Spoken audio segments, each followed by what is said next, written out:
salli alaihi wa ala alihi wa ashabihi wa ikhwani. Para ibu-ibu yang dirahmati oleh Allah Subhanahu wa taala, kita masih membahas tentang hadis-hadis seputar kewanitaan, dan pada kesempatan kali ini kita akan bahas hadis dari Fatimah radhiyallahu anha yang menjelaskan tentang bahwasanya sebaik-baik wanita adalah yang paling bermanfaat bagi keluarganya, yaitu dari sabda Nabi sallallahu alaihi wasallam ketika menasihati putrinya Fatimah radhiyallahu anha. Beliau berkata, "Ya bunayya isbiri fa inna khairan nisa'i allati nafa'at ahlaha." Wahai putriku, bersabarlah, sungguhnya sebaik-baik wanita adalah yang bermanfaat bagi keluarganya. Saya ulangi, kata Rasulullah SAW kepada putrinya, ya bunayya tusbiri, wahai putriku bersabarlah, fa inna khairan nisa'i allati nafa'at ahlaha, sebaik-baik wanita adalah yang bermanfaat bagi keluarganya, bagi suaminya, ya, bagi anak-anaknya, ya, paling bermanfaat di rumahnya. Hadis ini adalah hiburan bagi para wanita, ya, yang capek, letih ketika mengurusi rumahnya, ya, mengurusi suami, mengurusi anak-anak, ya. Kita tahu perkara tersebut tidak mudah, ya, tidak mudah. Mengurusi rumah susah, ya, bersih-bersih rumah, kadang masak, nyuci, ya, sapu-sapu, ya. Kemudian ngurusin anak-anak apalagi, ya, belum kalau anaknya aktif lari sana lari ke sini, ya. Yang satu nangis, yang satu lempar sana lempar sini, yang satu banting-banting. Ini berat, ya. Anaknya masih kecil berat, sudah besar juga berat, ya. Belum mengawasi anak-anak. Ngurus suami juga lebih berat lagi, ya. Kadang suami suka ngomel, kadang suami pingin dimanja, ya, pingin diajak ngobrol, pingin diperhatikan, ya. Kadang suami baper, macam-macam model suami, ya. Belum menyiapkan pakaiannya, menyiapkan makanannya, ya. Dan kita tahu bahwasanya kerjaan ibu rumah tangga tidak ringan, ya. Maka ketika datang hadis ini, ya, memberi hiburan bahwasanya semua keletihan, rasa capek, keringat yang bercucuran, ya, mungkin letih dalam berfikir, ya, semuanya itu adalah pahala bagi sang wanita dan menjadikan wanita tersebut wanita yang terbaik. Oleh karenanya seorang wanita, yang pertama dia harus meniatkan semua itu karena Allah Subhanahu wa taala. Karena kaidah mengatakan tidak ada satu perkara pun yang berpahala kecuali diniatkan karena Allah Subhanahu wa taala. Kata Nabi sallallahu alaihi wasallam, la ajra illa an hisbah. Tidak ada pahala kecuali dengan ihtisab, yaitu berharap mendapatkan pahala dari Allah Subhanahu wa taala. Rasulullah SAW bersabda, innamal a'malu binniyat wa innamal likulli imri'in ma nawa. Setiap amalan tergantung niatnya dan masing-masing mendapatkan apa yang dia niatkan. Kalau niatnya karena Allah, dia akan dapat pahala. Jika tidak, maka tidak dapat pahala. Allah berfirman dalam Al-Qur'an,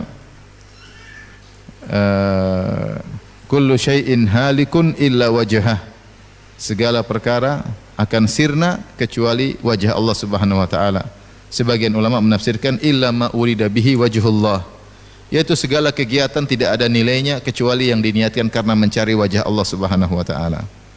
Oleh karenanya dalam melaksanakan aktivitas keseharian, seorang wanita meniatkan semua itu karena Allah Subhanahu wa taala, sehingga seluruh keletihan yang dia rasakan, seluruh keringat yang bercucuran dari tubuhnya, ya, kerutan, ya, keningnya mengkerut karena berfikir, ya, semuanya itu akan menjadi pahala. Bukan cuma menjadi pahala, bahkan dia bisa menjadi wanita yang terbaik di sisi Allah Subhanahu wa taala.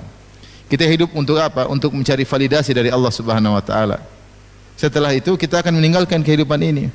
Namanya kehidupan, semuanya pasti ada ujian. Tidak ada kehidupan yang nyaman melulu, enggak ada. Omong kosong kalau ada yang bilang nyaman melulu, enggak ada. Memang Allah telah menjadikan kehidupan ini dengan berbagai macam pernak-pernik ujiannya, ya.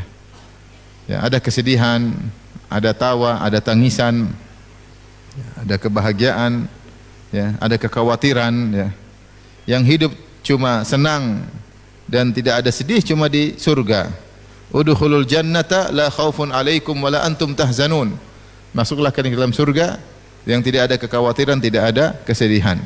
Penghuni surga ketika masuk surga yang pertama kali mereka ucapkan, alhamdulillahilladzi adhhaba 'annal hazan inna rabbana laghafurun syakur. Segala puji bagi Allah yang telah menghilangkan segala bentuk kesedihan dari kami. Sungguhnya Rabb kami Maha Pengampun, lagi Maha bersyukur, yaitu lagi Maha membalas yang sedikit dengan yang banyak. Oleh karenanya kita sering dengar ibu-ibu mengeluh tentang kerjaan rumah tangga yang begitu banyak, ya. Apalagi yang qadarullah mungkin suaminya tidak begitu banyak duitnya, ya. Meskipun banyak acara, tapi ternyata duitnya juga enggak banyak, sehingga tidak bisa bayar pembantu, ya. Dia kerja sendiri. Sebagian sudah ada pembantu tetap aja susah, ya. Sampai pembantunya pun minta berhenti karena saking susah kerja di situ, ya. Berhenti satu, berguguran, ya, karena kerjaan sangat berat. Sudah dibantu sama pembantu dia masih sulit, masih kesulitan. Ya demikianlah, ya, rumah tangga orang beda-beda, tapi secara umum wanita itu punya banyak kegiatan dalam rumah. Makanya kalau mau dikatakan wanita yang sukses, inilah wanita yang sukses. Wanita karir itu bukan yang keluar-keluar dari rumah, tapi dia berhasil membangun rumah tangganya dengan yang terbaik, berhasil mendidik anak-anaknya dengan didikan yang terbaik, bertakwa kepada Allah dalam mengurusi rumah tangganya. Ingat sabda Nabi SAW kepada Fatimah, ya bunayya tusbiri, wahai putriku bersabarlah, fa inna khairan nisa allati nafa'at ahlaha. Sebaik-baik wanita itu di sisi Allah Subhanahu wa taala. Bukan di sisi netizen, ya. Bukan di sisi media, ya, media sosial, ya. Tetapi di sisi Allah Subhanahu wa taala, yaitu yang paling bermanfaat bagi keluarganya. Maka seorang wanita merenungkan hadis ini, menghibur dirinya. Dia tahu bahwasanya Allah Subhanahu wa taala Maha melihat dan Maha mendengar, Maha mengetahui apa yang dia lakukan. Tidaklah setiap kegiatan dia lakukan untuk ngurusi rumahnya, ngurusi anak-anaknya, ngurus suaminya, kecuali menaikkan derajatnya di sisi Allah Subhanahu wa taala. Apa yang dikeluhkan oleh para wanita zaman sekarang juga pernah dikeluhkan oleh wanita terbaik umat ini, yaitu Fatimah radhiyallahu taala anha, putri Nabi sallallahu alaihi wasallam. Yang Rasulullah pernah berkata kepada Fatimah, "Ama tardaina an takuni sayyidatan nisa'il alamin?" Tidakkah kau suka wahai Fatimah engkau menjadi sayyidah, pemimpin para wanita kaum mukminat di alam semesta? Maka Fatimah pun bahagia, ya, mendengar apa yang disampaikan oleh ayahnya, ya. Dialah Fatimah radhiyallahu anha pernah merasakan sebagian dirasakan oleh ibu-ibu, ya, yaitu kepayahan dalam mengurusi rumah tangga. Dalam hadis akan kita sebutkan nanti, beliau mengeluhkan tentang kerjaannya. Dia harus menggiling gandum dengan menggunakan roha. Roha itu batu dua besar, kemudian gandum ditaruh di tengahnya, kemudian digiling dengan mendorong dengan kayu. Batu tersebut didorong, perlu tenaga, ya. Zaman dulu nggak ada mesin, nggak ada listrik, maka dorong dengan manual, ya, menggiling gandum sehingga menjadi tepung, sampai akhirnya tangan yang tadinya lembut, tadinya halus, menjadi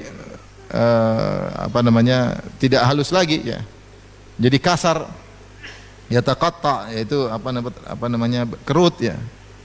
Dan seperti itu yang tidak disukai oleh wanita. Wanita ingin jari-jarinya lentik, ya atau tidak? Wanita ingin tangannya halus, ya. Semua wanita ingin seperti itu, ya. Zaman dulu nggak ada body lotion, nggak ada, ya. Nggak ada, ya. Ya. Sehingga Fatimah radhiyallahu anha tangannya berubah, ya, karena dia menggiling gandum. Kemudian dia juga ta'jin, yaitu membuat adonan, mengambil gandum setelah digiling jadi tepung, dibikin adonan. Wa tukhabbis, kemudian dia juga bikin roti, yaitu ada tanur, kemudian tungku, dinyalakan apinya, kemudian tempelin tepung sehingga menjadi roti. Ini kerjanya Fatimah radhiyallahu taala anha. Yaitu melakukan kegiatan-kegiatan kerjaan di rumah untuk ngurusin suaminya Ali bin Abi Thalib radhiyallahu taala anhu. Dan qadarullah Ali bin Abi Thalib bukan orang kaya, sehingga dia tidak mampu untuk membeli budak untuk membantu istrinya. Dan demikian juga di antara pekerjaan Fatimah radhiyallahu taala anha, beliau mengambil air, membawa air di timba, ya. Dia taruh di lehernya, kemudian dipikul air tersebut sampai ada bekas di lehernya. Bekas di lehernya. Ini wanita terbaik. Sayyidatun Nisa'il Alamin, wanita terbaik di alam semesta. Oleh karenanya bukan berarti wanita terbaik si Allah yang keren, yang kemudian lihat Fatimah radhiyallahu anha. Ya. Maka yang penting kita terbaik di sisi Allah Subhanahu wa taala. Kalau mau terbaik di hadapan manusia gampang, tinggal punya duit banyak, insya Allah terbaik di hadapan manusia. Naik mobil Lexus, insya Allah. Jangan Lexus, baru Zenik aja orang sudah puji, ya. Jangankan Zenik, baru Avan saja orang sudah puji, apalagi kemudian naik Lexus, mobil mahal, ya, semua orang hormat. Apalagi baju branded, baju mahal, satu baju harganya 8 juta, 10 juta, ya semua orang pasti apa? Angkat tangan. Apalagi pakai dompetnya harganya 20 juta, tasnya harganya 600 juta. Apalagi HP-nya iPhone terbaru. Semua orang hormat karena manusia menilai orang parameternya dengan duit. Terus umum. Jabatan atau duit? Jabatan tinggi hormat. Duit banyak hormat.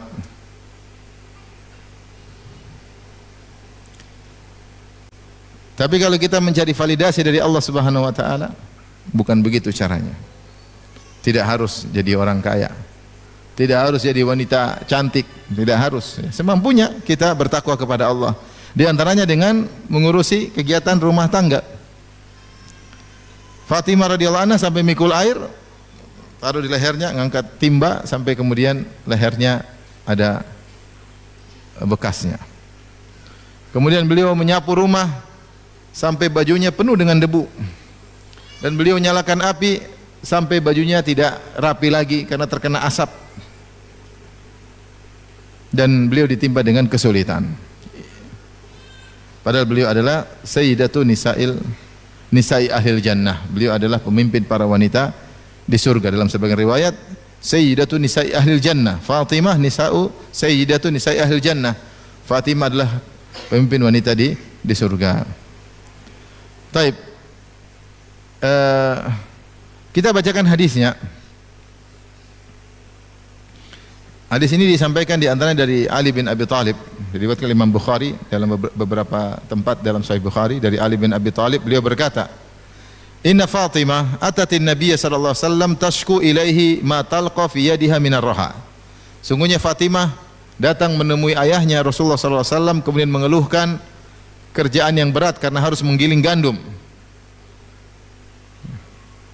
Wa balagha annahu ja'ahu raqiq, dan telah sampai kabar kepada Fatimah bahwasanya ada budak-budak ya dimiliki oleh ayahnya, mungkin habis perang ada ghanimah dapat budak-budak. Ini lumayan ya, ayahnya punya budak bisa diminta satu untuk bantu urusan rumah tangga. Maka Fatimah datang menuju ayahnya minta budak, minta pembantu. Falam tusadifhu, ternyata waktu ke sana Rasulullah lagi tidak ada. Fadzakara dzalika li Aisyah, maka dia pun cerita sama Aisyah keluhan yang dia rasakan. Perhatikan sini, Fatimah mengeluh, ketemu ayahnya, enggak ketemu ayahnya, ketemu siapa? Aisyah. Aisyah istri siapa? Istri Nabi sallallahu alaihi wasallam gitu. Ibu tirinya Fatimah radhiyallahu anha. Sehingga sering dalam beberapa hadis Fatimah ketemu Aisyah, Fatimah ketemu Aisyah. Sehingga hubungan mereka hubungan yang baik, tidak seperti yang digambarkan oleh orang-orang Syiah bahwasanya Aisyah sama Fatimah bermusuhan. Ini semua omong kosong ya. Ya. Akhirnya dia tidak ketemu ayahnya. Falamma jaa akhbarathu Aisyah, ketika Rasulullah datang maka Aisyah radhiyallahu anha lapor kepada suaminya. Akhirnya Rasulullah SAW pun datang menemui Ali dan Fatimah. Kata Ali bin Abi Thalib yang menceritakan hadis ini, Ali bin Abi Thalib. Ini ceritakan setelah Rasulullah meninggal tentu hadis ini. Dan dia tidak ada nyinggung-nyinggung keburukan Aisyah radhiyallahu anha, sama sekali nggak ada. Bahkan dia bercerita bagaimana Fatimah minta tolong Aisyah untuk menyampaikan kepada siapa? Kepada Rasulullah SAW. Faja'ana waqad akhadna madaji'ana. Maka Rasulullah SAW pun akhirnya datang nyusul ke rumah kami. Sementara kami sudah mau tidur. Fadhahabna nakum, kami ingin bangkit menemui Nabi.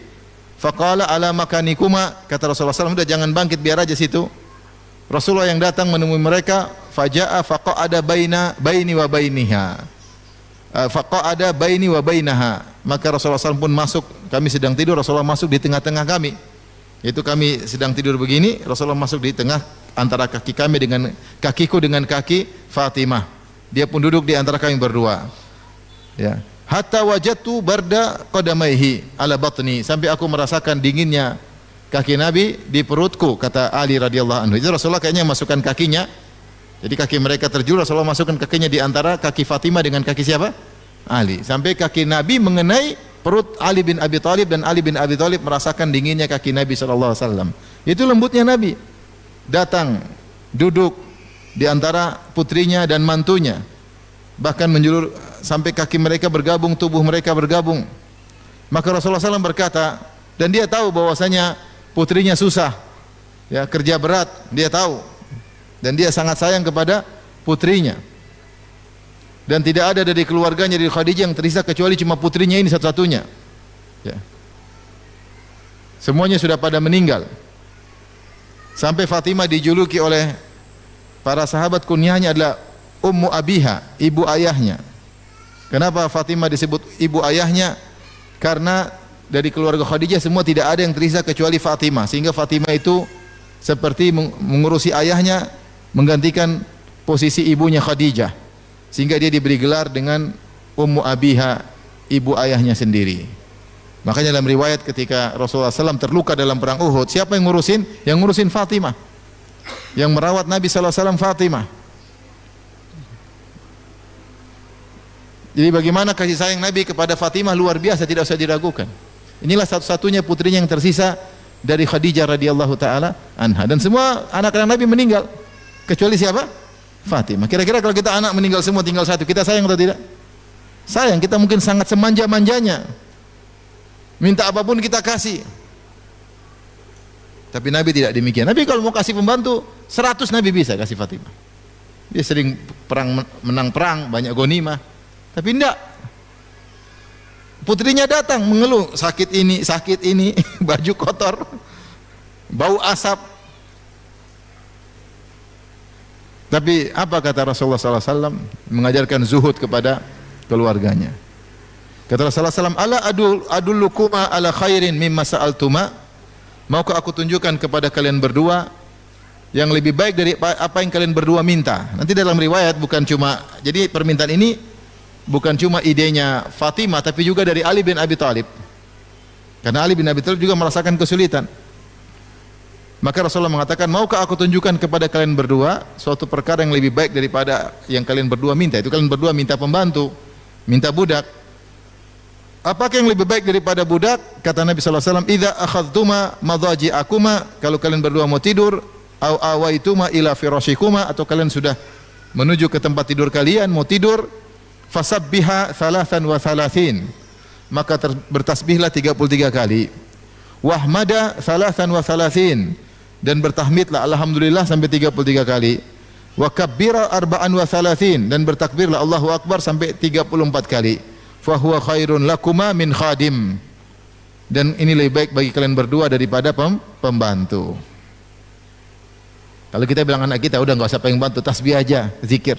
Abi ini ada-ada aja. Pembantu suruh ganti dengan apa? Zikir. Tapi mereka berdua tidak protes, dan mereka benar-benar menerapkan wasiat Fatimah, menerapkan wasiat ayahnya, Ali menerapkan wasiat mertuanya. Sampai Ali tidak pernah lagi meninggalkan zikir ini semenjak Nabi menyampaikan kepada Ali bin Abi Thalib zikir tersebut. Ali bangsa tidak pernah meninggalkan. Sampai ada yang bertanya, ngetes Ali, "Taib, kau enggak pernah meninggalkan waktu perang Siffin?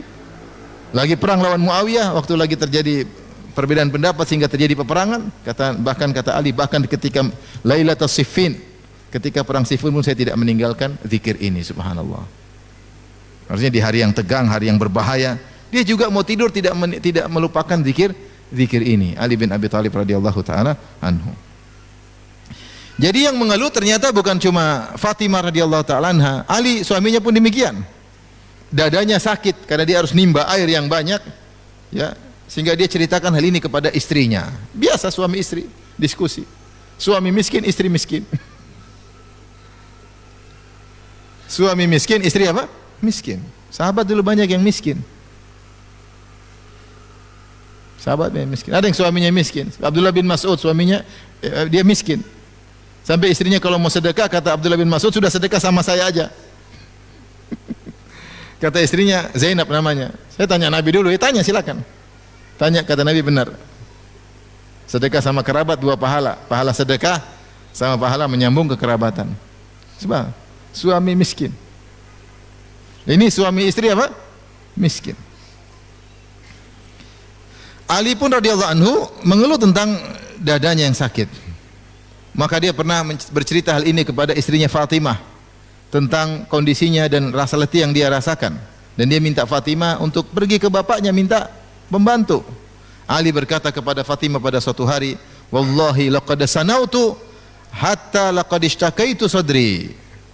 Sungguh aku sudah sanaut, yaitu sanaut itu kinanya dari saniah, ya.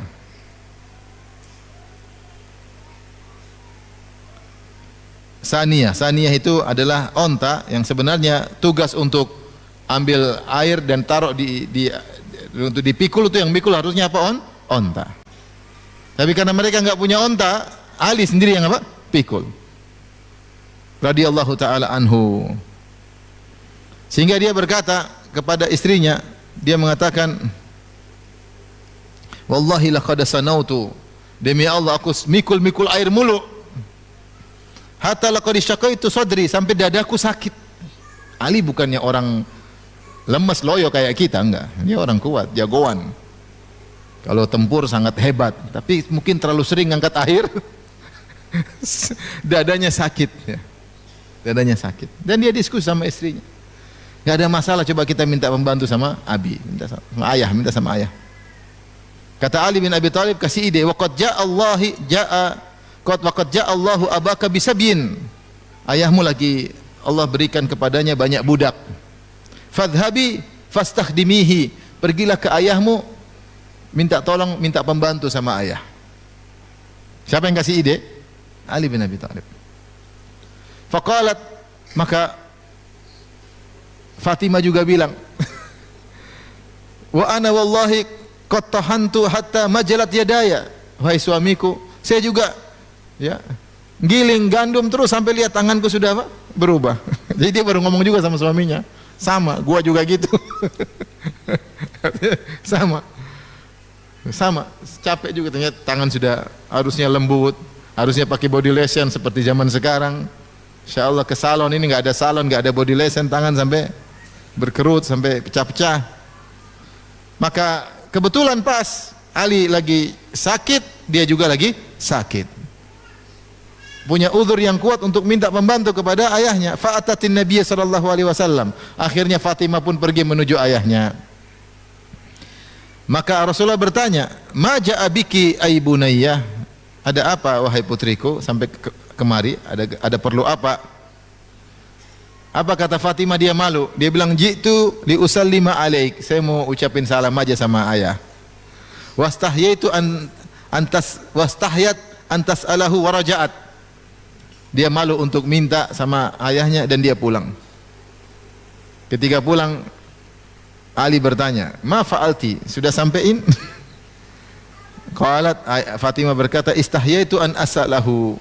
Saya malu mau minta sama ayah. Fa'atainahu jami'an. Akhirnya kami pun berdua mendatangi Nabi sallallahu alaihi wasallam. Ali berkata, "Ya Rasulullah, wallahi laqad sanautu hatta ishtaqaitu sadri." Wahai Rasulullah, aku ngangkat air, pikul air sampai dadaku sakit.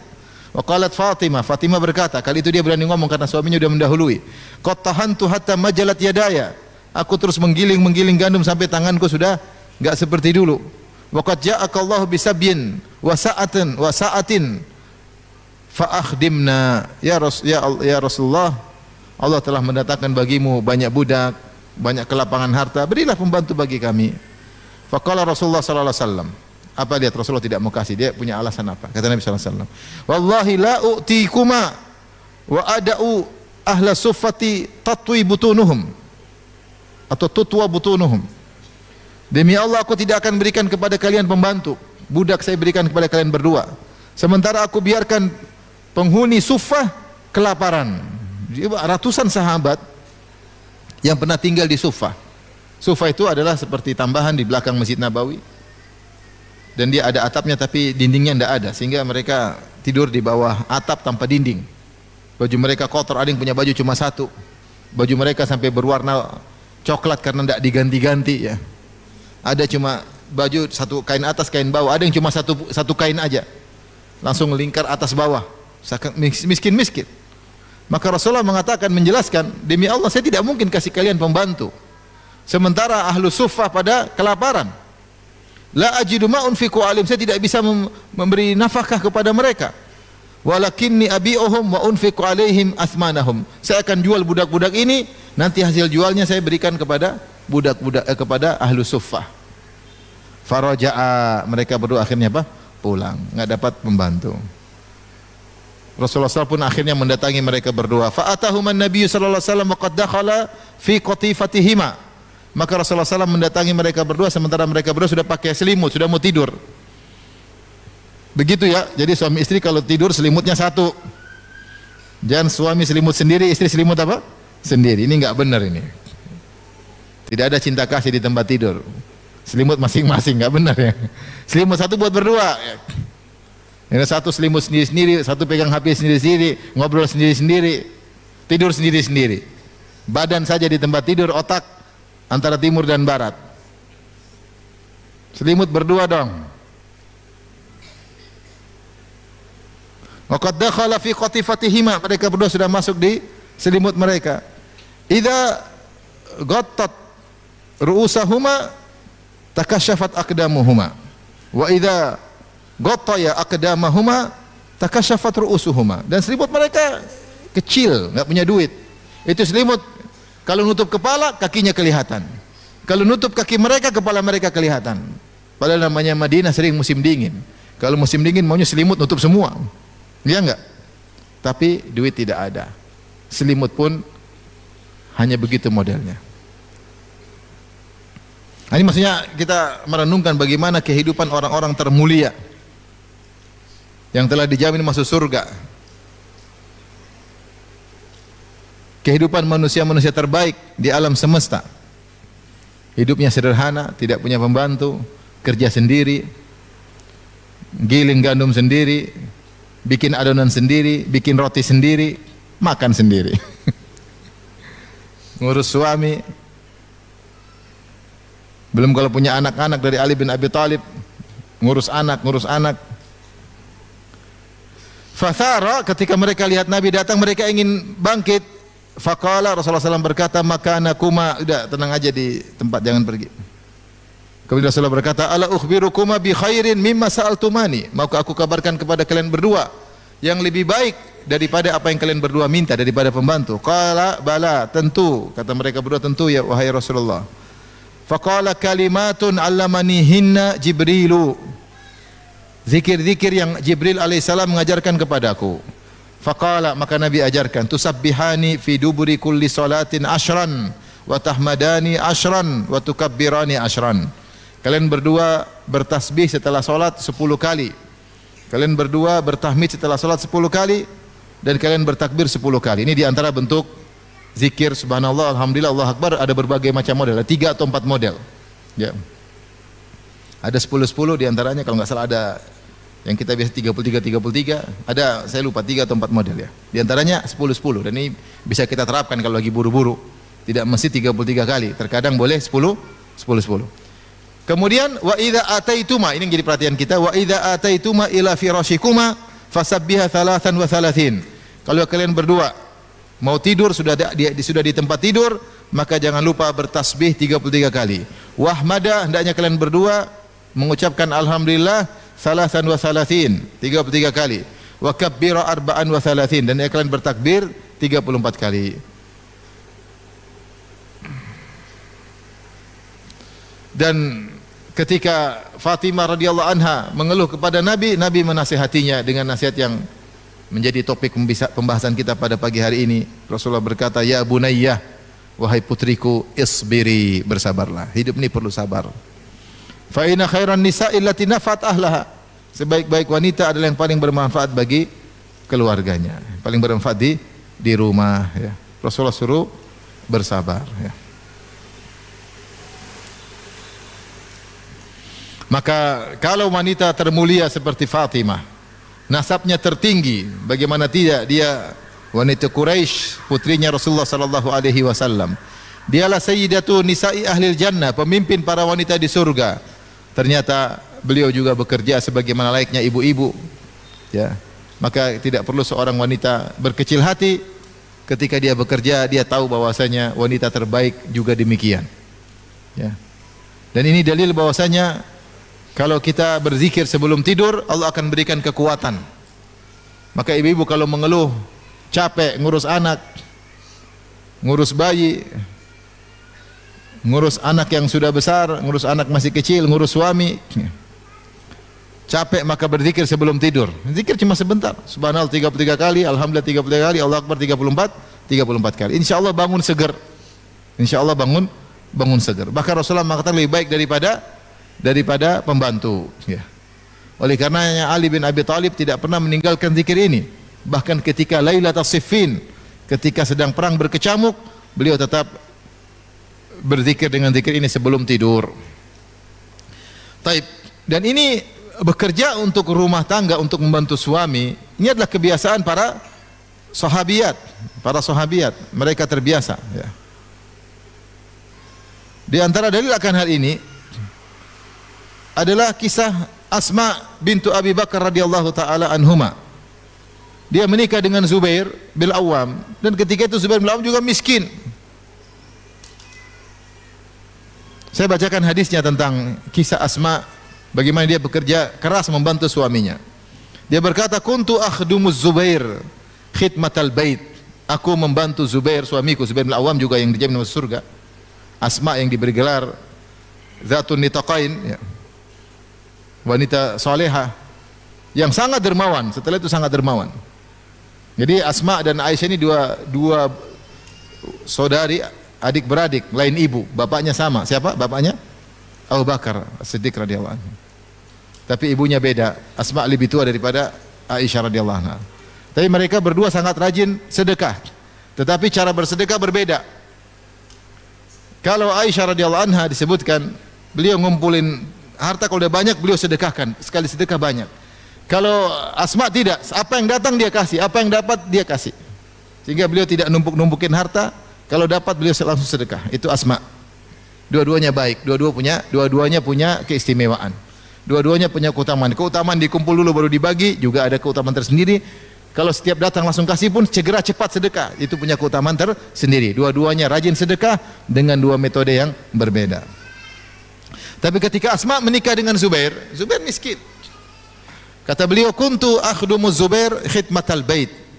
Aku membantu Zubair, itu kerjaan rumah tangga. Wa kana lahu farasun. Dia punya seekor kuda. Wa kuntu asusuhu. Saya yang ngurus kudanya. Siasatul faras maksudnya apa? Saya yang datang ke kudanya, saya yang siapkan makanannya, saya yang kasih minumnya, saya yang latih kudanya, olahraga kuda supaya dia tetap sehat, ya. Saya yang ngurusin. Falam yakun minal khidmati syai'un ashadda alayya min siyasatil faras. Tidak ada pekerjaan rumah yang paling berat seperti ngurusin kuda, karena kudanya Zubair jauh. Harus ambilkan makanan, harus pikulin makanan ke kuda Zubair, harus ngurusin, ini berat. Ya.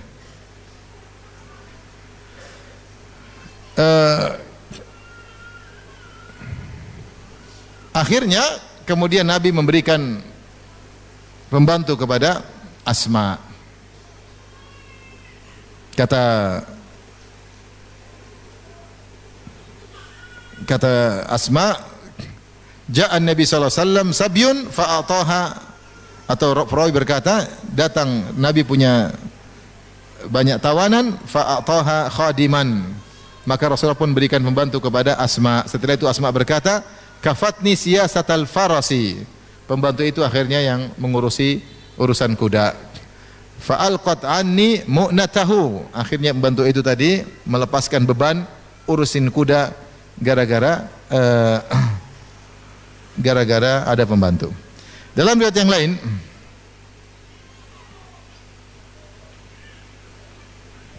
saya lanjutkan hadisnya. Kata Asma, faja'ani rajulun. Kemudian datang seorang kepadaku. Dia berkata, ya Ummu Abdillah, ini rajulun faqir. Wahai Asma, kunyahnya Ummu Abdillah karena anaknya Abdullah bin Zubair. Abdullah bin Zubair.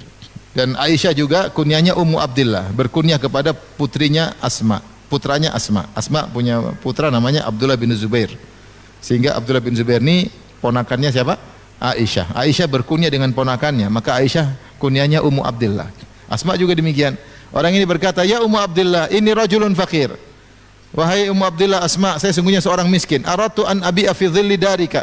Saya mau jualan tapi di atap rumahmu. Jadi dia mau jualan depan rumahnya siapa? Asma.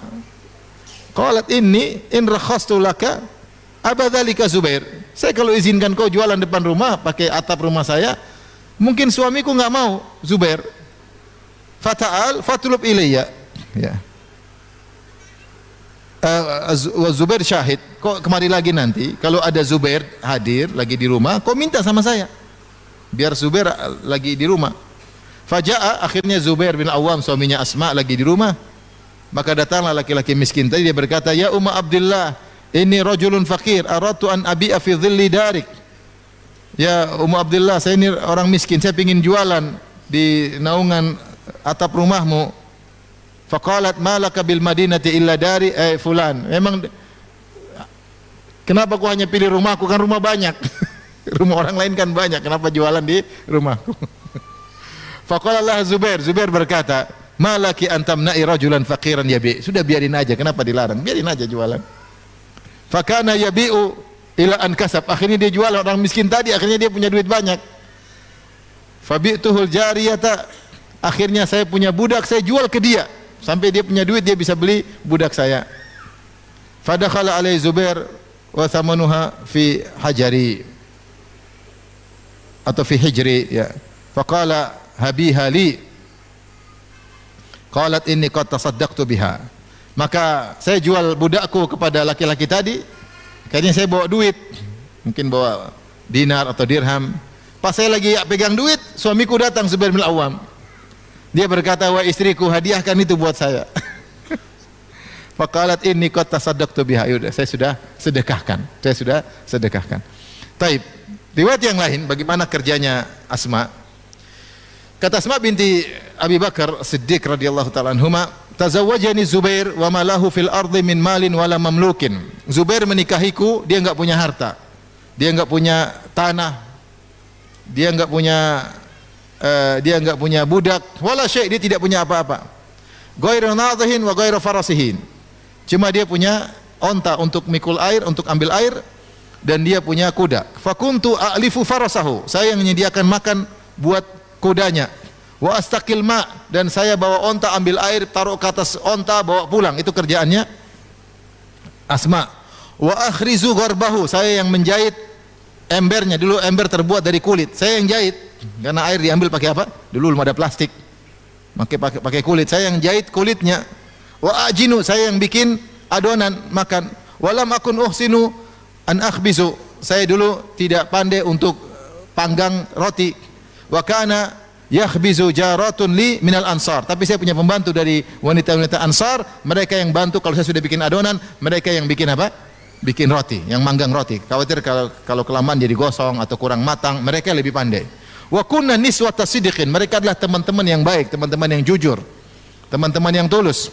Wa kuntu anqulu nawa min ardi Zubair allati aqta'ahu Rasulullah sallallahu alaihi wasallam ala ra'si. Saya dulu mikul nawa. Jadi makanan kuda, makanan onta dulu diantaranya adalah biji-biji korma. Biji-biji korma tersebut jadi makanan hewan. Ya, caranya direndam, ya, mungkin digerus, kemudian dicampur dengan makanan. Kalau sudah direndam 3 hari jadi lembek, bisa dimakan oleh apa? Hewan. Sekarang sebagian orang Arab juga bikin kopi biji korma. Biji korma diolah, akhirnya di blender jadi bubuk, jadi apa? Kopi apa? Korma. Jadi bukan americano, jadi palestino. Banyak, jadi ternyata mengandung gizi ini, gizi ini, gizi. Dulu makanan hewan. Oleh karenanya ketika Allah menyebutkan atau Nabi menyebutkan, Allah menyebut tentang pohon korma, ya. Wa mathalu kalimatin thayyibatin kasyajaratin thayyibah. Perumpamaan kalimat yang baik seperti pohon yang baik. Ternyata maksudnya pohon korma. Dan Rasulullah SAW berkata, inna minasyajari lama barakatuha kabarakatil muslim. Sungguhnya ada sebuah pohon yang keberkahannya seperti keberkahan seorang muslim. Pohon tersebut pohon korma. Ternyata pohon korma itu dari ujung atas sampai ujung akar semuanya bermanfaat. Ini manfaatnya apa? Ini manfaatnya apa? Ini manfaatnya. Sampai mereka bilang, kalau gitu bijinya apa? Bijinya juga manfaat untuk jadi makanan apa? Hewan. Sekarang untuk bikin apa? Kopi. Kopi biji korma. Jadi dia mikul biji korma itu, ya, untuk kasih kuda tersebut. Wa anqulu nawa min ardi Zubair allati aqta'ahu Rasulullah sallam ala ra'si. Wa hiya minni ala thulutsai farsakhin. Ya, aku angkat, ya, biji tersebut dari tanah yang Rasulullah berikan kepada Zubair. Ibnu Hajar mengatakan maksudnya bukan tanah hadiah, tapi tanah itu boleh dikelola. Hasilnya buat Zubair, tapi bukan milik pribadi Zubair. Saya angkat biji bawa ke rumah mungkin untuk apa namanya? Ngurusin kuda, makanan kuda. Ala thulutsai farsakhin, yaitu 4 kilo, kira-kira 4 kilo. Satu farsakh kurang lebih 6 kilo, 2/3 farsakh kurang lebih berapa kilo? 4 kilo. Ini jalan, ngangkat kepala. Tidak mengeluh. Kita ini kan wanita penghuni surga, ngapain ngangkat begini? Enggak. Katanya suamiku penghuni surga. Rasulullah berkata, Zubair fil jannah. Zubair bin Awam di surga. Kata Rasulullah SAW, inna likulli nabiyyin hawariyan. Sungguhnya setiap nabi ada penolong yang spesial. Wa inna hawari Zubair bin Awam. Dan sungguhnya penolongku spesial adalah Zubair bin Awam. Jagoan yang hebat.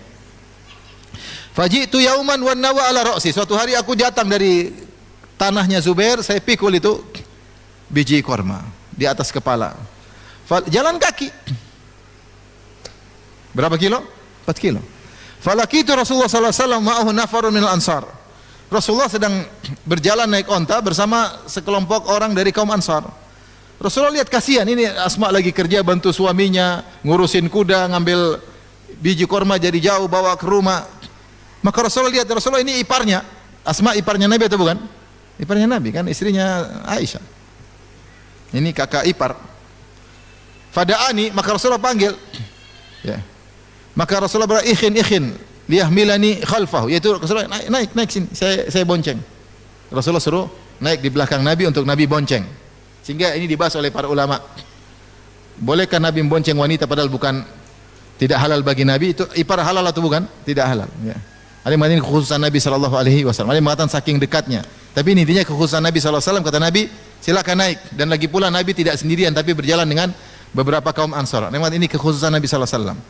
Kata Asma ketika disuruh naik, dia mengatakan fastahyaitu an asira ma'ar rijal. Sama seperti Nabi mendatangi Ummu Sulaim. Ya, datang khusus sampai disebutkan Ummu Sulaim mengambil keringat Nabi sallallahu alaihi wasallam. Jadi ada kedekatan Ummu Sulaim, padahal ini siapa Ummu Sulaim, sehingga dibahas apakah ada hubungan kekerabatan sama Nabi, apakah ada hubungan persusuan, tapi ini di antaranya kekhususan Nabi. Ya, sikap Nabi kepada Ummu Sulaim dan sikap Nabi ingin bersikap kepada Asma. Maka Asma berkata, fasahyaitu an asira ma'ar rijal. Saya malu mau jalan bareng-bareng dengan rombongan lelaki. Akhirnya saya tidak naik, saya tetap jalan kaki. Setelah Nabi berlalu, fadzakartu Az-Zubair wa ghairatahu. Saya ingat Zubair bin Awam dan dia orang pencemburu. Kalau tahu saya naik di belakang Nabi mungkin dia cemburu. Wa kana aghyaran nas, suamiku itu orang paling pencemburu. Fa arafa Rasulullah sallallahu alaihi wasallam anni qad istahyaitu. Rasulullah tahu saya malu, famada. Rasulullah tidak paksa, Rasulullah jalan. Faji'tu Zubair, setelah itu aku pulang, aku ketemu Zubair, aku berkata, laqiyani Rasulullah sallallahu alaihi wasallam wa ala ra'si nawa. Tadi Nabi sallallahu alaihi wasallam ketemu aku dan aku sedang mikul apa? Biji korma. Jalan berapa kilo? 4 kilo. Mungkin tiap hari, mungkin. Wa ma'ahu nafarun min ashabihi, dan Nabi sedang bersama teman-temannya. Fa ana khali arkab. Rasulullah sudah turunkan onta supaya saya naik. Kata Rasulullah, silakan naik. fastahyaitu minhu, namun saya malu sama Nabi. Wa araftu ghairataka, dan saya ingat kau itu pencemburu. Apa kata Zubair bin Awam? Wallahi lahamlukin nawa kana ashadda alayya min rukubiki ma'ahu. Sungguh demi Allah, lebih berat bagiku ingat kau angkat biji daripada kau dibonceng oleh Nabi sallallahu alaihi wasallam, ya. Jadi Zubair juga kasihan lihat istrinya. Tapi rumah harus ada yang ngurus. Kata para ulama, kenapa Zubair tidak bantu? Zubair lagi sibuk urusan jihad, urusan perang. Rumah siapa yang ngurus? Dia punya harta kuda, yang ngurus istrinya. Dia juga kasihan lihat istrinya ngangkat 4 kilo. Ya. Angkat berat-berat, jalan 4 kilo. Ini wanita mulia, bapaknya Abu Bakar As-Siddiq, bukan sembarangan. Adik iparnya istri Nabi sallallahu alaihi wasallam. Tapi ya bagaimana? Dia bilang, lebih berat bagiku ingat kau angkat ini daripada kau angkat biji korma daripada kau dibonceng oleh Rasulullah SAW. Hatta arsala ilayya Abu Bakrin ba'da dzalika bi khadimin takfini siyasatal faras fa ka'annama a'taqani. Sampai akhirnya ayahku ngirim buat aku pembantu, yang akhirnya pembantu tersebutlah yang ngurusin kuda, seakan-akan Abu Bakar telah memerdekakan aku dari perbudakan.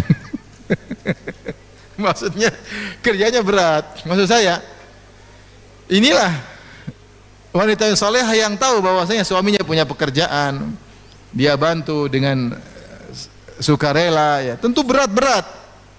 Siapa yang tidak berat? Aisyah, Fatimah aja ngeluh.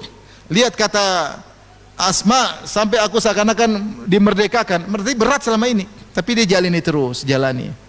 Tidak pernah ngomel sama suaminya. Tidak pernah ngomel Fatimah kepada Ali urusan gara-gara urusan tadi.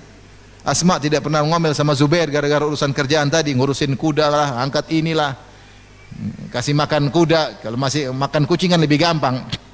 Ini kuda diurusin, dilatih, diterwid, dilatih supaya tetap kuat dan macam-macam. Namun inilah kebiasaan para sahabiyat. Dalam riwayat yang lain kata Asma, wa adukun nawa linadhihi wa alifuhu. Saya ambil biji korma dari kebunnya Zubair, jalan 4 kilo sampai rumah saya tumbukin untuk jadi makanan onta. Karena Zubair punya onta 1, dikasih makan. Di antara makanan yang bergizi adalah biji korma. Wa alifuh, saya kasih makan. Wa astaqil ma, saya pun ngangkat air, bawa onta tersebut, ambil air, bawa pulang ke rumah.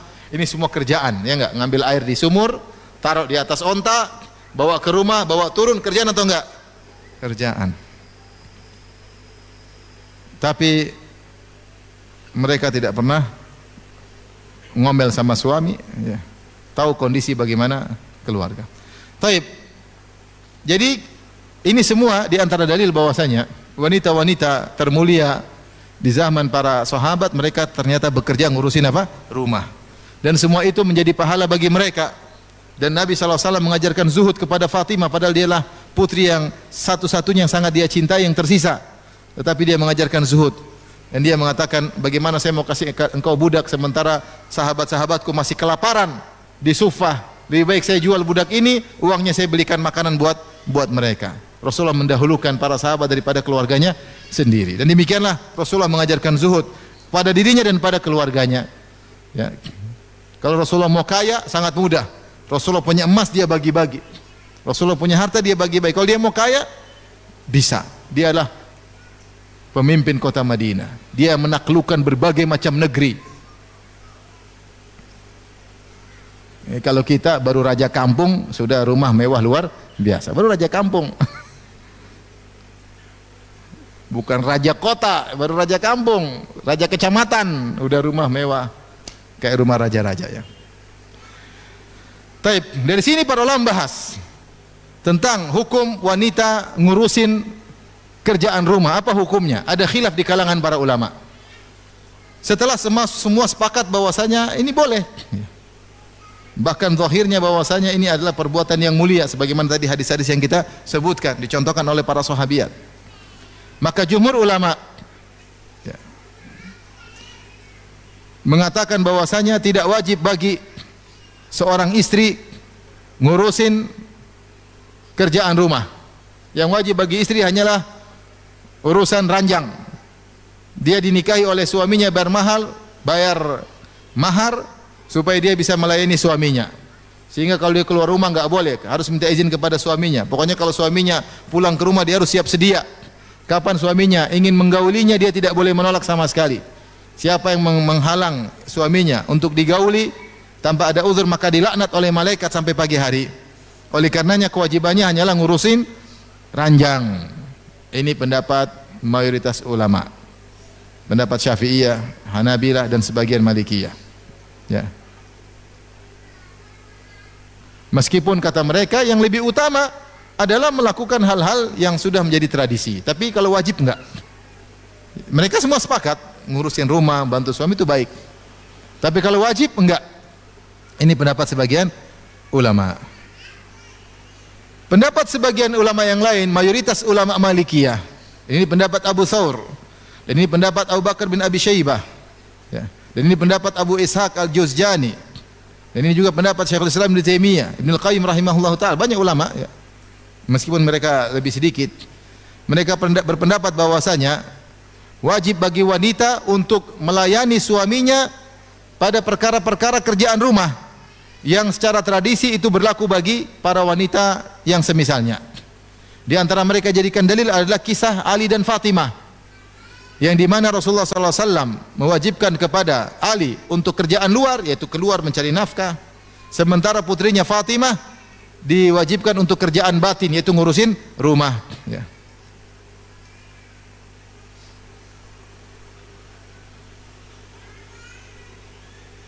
Dan di antara dalil akan hal ini, Rasulullah pernah memerintah kepada istrinya Aisyah radhiyallahu taala anha. Ini juga dijadikan dalil. Suatu hari Rasulullah SAW ingin menyembelih hewan kurban. Maka Rasulullah SAW memerintah istrinya. Dia berkata, "Ya Aisyah tu halummi al-mudiyah." Wahai Aisyah, datangkan, tolong ambil pisau atau golok sini. Saya mau sembelih. Tsumma qala, setelah itu Aisyah ambil golok, kata Rasulullah, "Ishhadhiha bihajarin." Asah itu, asah. Aisyah asah. Pakai batu. Diasah. Berarti Rasulullah perintah Aisyah atau tidak? Kira-kira ngasah pedang karena Aisyah ahli, ya sudah Rasulullah suruh. Ini kerjaan. Rasulullah perintahkan. Tsumma akhadhaha, kemudian Rasulullah SAW pun mengambil setelah diasah oleh Aisyah, Rasulullah gunakan untuk menyembelih hewan tersebut. Jadi maksud saya, ini dalil bahwasanya wanita boleh diperintah oleh suaminya. Buktinya Rasulullah SAW memerintah Aisyah. Demikian juga Rasulullah SAW menyuruh Aisyah untuk mengambil sajadah di masjid. Kata Rasulullah, ambil sajadah di masjid. Kata Aisyah, "Ya Rasulullah, saya sedang haid." Kata Rasulullah SAW, "Inna haidataki laysat biyadiki." Haidmu bukan di tanganmu, ambil aja, enggak ada masalah. Artinya tanganmu tidak akan mengotori masjid. Datang ambil sajadah yang ada di masjid, bawa ke sini. Nah, ya Rasulullah perintah.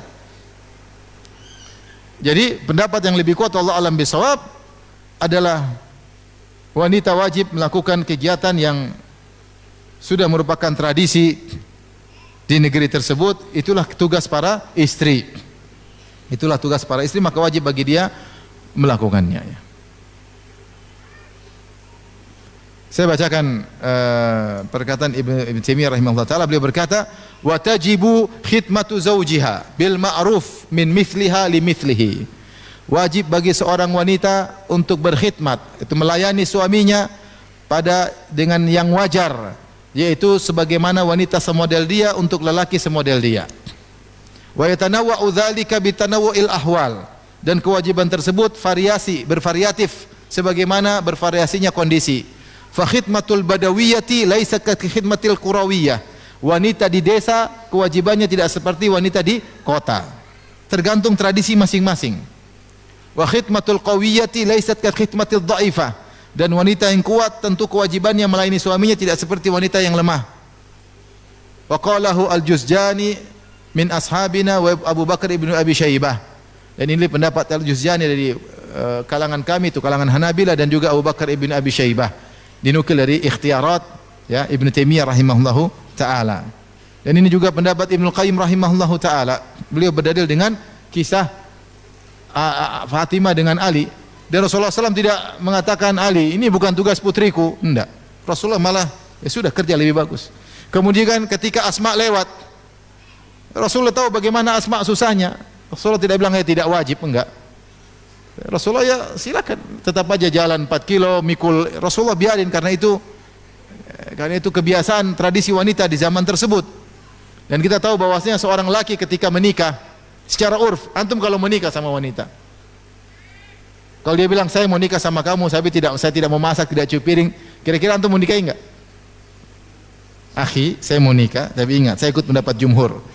Tidak wajib bagi saya masak, tidak wajib bagi saya cuci piring, wajib saya cuci pakaian, enggak ada urusan ya. Pokoknya saya urusan ranjang, ngerapiin ranjang. Antum mau nikahin enggak? Enggak lah, cari yang lain aja. Menunjukkan bahwasanya ketika seorang laki menikah dengan wanita sudah sama-sama tahu, terutama di tanah air, bahwasanya kalau menikah wanita tersebut akan bekerja sebagaimana wajarnya wanita-wanita yang lain. Dan dalam kaidah al-ma'rufu urfan kal masyruti syartan, perkara yang sama-sama diketahui kemudian diakadkan meskipun tidak dilafalkan tapi sama-sama tahu, itu seakan-akan persyaratan. Contohnya begini, kita beli mobil di suatu dealer misalnya, nanti dia yang antar, nggak usah ngomong, sudah sama-sama tahu. Setiap beli pembelian mobil di dealer, nanti dia apa? Nganterin. Ya sudah, meskipun dalam akad tidak ditulis dia bakalan ngantar, meskipun tidak diucapkan, meskipun tidak dituliskan, tapi karena sama-sama tahu, maka itu sudah menjadi syarat yang tidak tertulis. Al-ma'rufu urfan kal masyruti syartan. Suatu yang sama-sama urf diketahui seperti persyaratan meskipun tidak ditulis. Sama kalau kita menikah dengan seorang, kita sama tahu namanya kita mau menikah, kita istri kita yang masakin, yang cuci piring, cuci pakaian secara umum itu. Beda kalau istri kita suruh ngurusin ibu kita, itu enggak, tidak wajib. Karena secara pekerjaan rumah tangga itu bukan urusan apa? Istri. Jadi Allah alam bisawab, pendapat yang lebih kuat, pendapat sebagian ulama bahwasanya mengerjakan pekerjaan rumah hukumnya adalah wajib bagi para wanita. Dan kalau kita bilang hukumnya wajib, pahalanya lebih besar. Kalau kita bilang hukumnya wajib, berarti pahalanya lebih apa? Besar. Karena wajib lebih besar daripada sunnah. Subhanallah, kalau kita ikut pendapat jumhur Rasulullah mengatakan wanita tidak wajib kerjaan rumah. Kalau dia lakukan ini lebih utama, tapi tidak wajib. Sama jumhur sebaliknya mengatakan tidak wajib bagi suami untuk memberi pengobatan kepada istrinya. Kalau istrinya sakit tidak wajib berobat sendiri. Ini pendapat jumhur. Ya, punya istri kerja enggak wajib. Saya pilih pendapat jumhur. Waktu dia sakit, rasakan sana. Saya enggak wajib bagi saya ngurusin kamu sakit. Kalau ikut jumhur tidak wajib, istri sakit ya sudah. Dia nggak bisa ngelayani, selesai. Nggak ada kasih nafkah, nggak bisa ngelayani, selesai. Nafkah saya ada timbal baliknya, layani saya. Tidak melayani, mohon maaf, tidak ada nafkah. Kalau kita mau ikut benar-benar perkataan sebagian fuqaha, letterlek seperti itu, plek-plek. Ya, kenyataannya semua orang sekarang tahu namanya ngurusin istri wajib. Kalau dia sakit kita yang ngobatin. Kalau ikut jumhur, kita telepon mertua, Pak mertua istri sakit, anakmu sakit, ambil. Nanti kalau sembuh bawa lagi sini. Ini pendapat jumhur boleh, pendapat jumhur boleh begitu. Tapi kita tidak setuju. Oleh karena yang benar, sebagaimana wanita wajib mengurusi rumah tangga secara wajar, lelaki juga ngurusin wanita secara wajar, wajib baginya. Wallahu a'lam bishawab. Ini yang saya ingin menyampaikan kepada para ibu yang dirahmati Allah Subhanahu wa taala. Memang capek ngurusin anak-anak ya. Kita tahu sendiri bagaimana istri kita ngurusin apa? Anak-anak. Bagaimana istri kita capek ngurusin kita, apalagi kita rewel. Maunya begini, maunya gini, maunya ini. Saya pingin makan nasi goreng, enggak pakai kecap, telurnya setengah matang ya, pokoknya. Setengah matang, garamnya sekian, sambalnya sekian ya. Telurnya taruh di tengah piring, jangan di pinggir. Istri capek bikin gini. Saya pingin makan sebelum duhur. Saya dulu bilang istri saya begitu, Abi makan sebelum duhur, enggak mau setelah duhur. Saya harus siap sebelum duhur. Sebelum Abi ke masjid, Abi makan dulu. Jadwal perut makan sebelum apa? Duhur, saya siapin. Berat istri ngurusin suami ya. Tapi kalau dia tahu ini adalah kewajiban, dia tahu ini berpahala dan ini cara meraih untuk menjadi terbaik di sisi Allah Subhanahu wa taala. Dia ikhlaskan segala kegiatannya, dia niatkan karena Allah Subhanahu wa taala, semua keletihan, semua kecapean, semua sakit badan, semua keriput-keriput di ini semua jadi pahala. Semua jadi apa? Pahala. Maka dia meraih keterbaikan di sisi Allah, di antaranya dengan menjadi terbaik bagi rumah tangganya, terbaik bagi suaminya, ngurus suaminya, terbaik bagi anak-anaknya, terbaik bagi urusan rumah. Sapu-sapu rumah, ngerapiin rumah, suami pulang lihat rumah bersih, nyaman. Suami pulang lihat anak-anak sudah bersih, sudah rapi, langsung dipeluk, dicium. Istri juga sudah rapi. Masya Allah, itu semua berpahala di sisi Allah Subhanahu wa taala. Demikian saja ibu yang dirahmati Allah Subhanahu wa taala. Semoga ibu-ibu menjadi wanita-wanita terbaik di sisi Allah Subhanahu wa taala, bersabar menjalani keletihan ngurusin rumah tangga, dan semoga semuanya semakin letih semakin besar pahalanya. Sebagaimana Nabi pernah berkata ketika Aisyah berhaji, kata Nabi, ajruki ala qadri nasabik. Pahalamu sesuai dengan kadar keletihanmu. Pahalamu sesuai dengan kadar keletihanmu. Saya boleh katakan juga itu berlaku juga pada ibu-ibu. Semakin letih di rumah, kalau memang itu dia kerja, insya Allah pahalanya semakin besar. Apalagi dia berbuat baik tersebut, masalahnya sangat besar, menyiapkan generasi terbaik, itu anak-anak, dan menjaga suami, ya, dengan dilayani maka suami betah di rumah sehingga dia tidak berpikiran macam-macam. Wallahu taala alam bisawab.